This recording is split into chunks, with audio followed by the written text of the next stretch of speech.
describe him to me. And Muslims, look at the description of your Rasul. And for some, this would be the first time you hear what your Prophet looked like.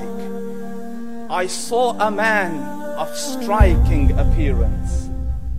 ظاهر الوضاء أبلج الوجه, radiant face, حسن الخلق, beautifully created. لم تعبه الثجلة, his belly wasn't protruding. ولم تزر به السعلة, nor was his head disproportionate and small.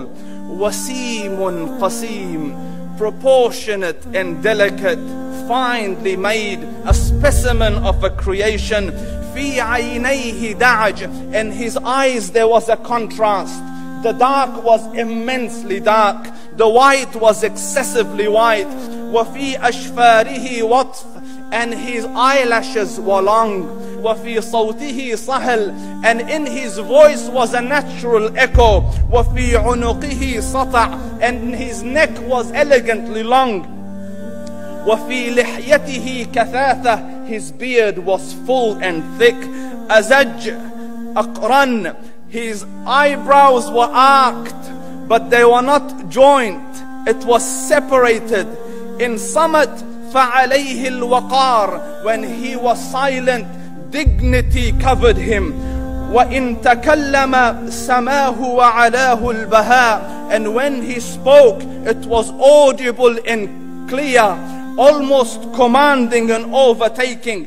أجمل الناس وأبهاهم من بعيد, from afar the most striking and outstanding in appearance. وأحسنهم وأجملهم من قريب, and when he came near, the best of them and the most handsome of them in closeness. حلو المنطق, such an exalted and sweet level of logic. Like when he used to speak, it was so coherently logical, it was smooth and easy to understand. فصل لا نزر ولا هذر, he was to the point, not excessive nor too short. كأن منطقه خرزات نظم يتحدرن, his logic, his utterances, his words were like jewels coming out of a necklace, calculated, polished, one after the other, it would flow magically. ربعة, he was medium in height. Your eye didn't have to strain to look up at him, nor was it tedious to look down at him. He was a comfortable sight to look at. له رفقاء يحفون به, he had friends, the people that were with him, they were working around him to try to serve and protect him. إن قال سمعوا لقوله, when he used to say something, they used to hearken to what he used to say. وإن أمر تبادروا إلى أمره, when he commanded, they used to compete to fulfill the command. This is Muhammad Rasulullah. This is Muhammad Rasulullah. Anas ibn Malik says, he says, I came out one night, it was the full moon night.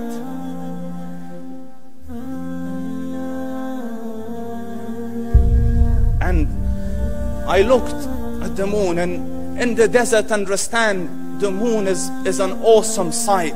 It is smooth, it is radiant, it is clear, it is gentle compared to the scorching sun at which they are used to.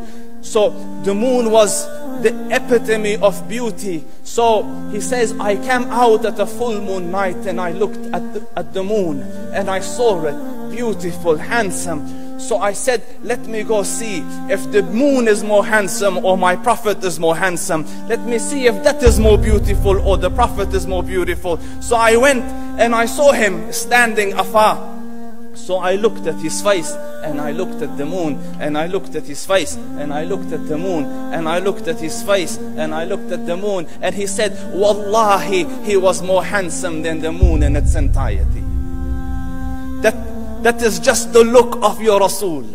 Aisha radiyallahu anha says, I was sewing with the needle. My needle dropped in the dark. I couldn't find it. I said, Ya Rasul, I can't find it. He moved his face close, and I swear, out of the radiance of his face, I found my needle.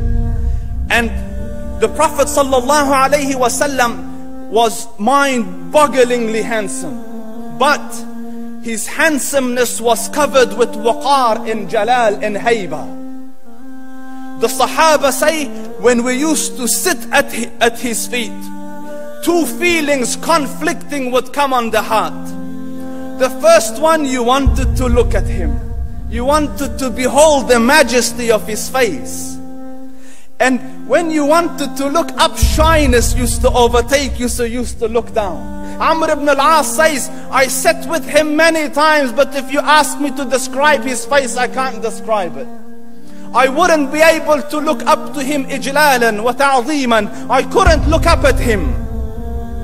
And that is why he didn't have the problems that Yusuf alayhi salam had. Because it was difficult to penetrate the awe and the splendor of the Rasul.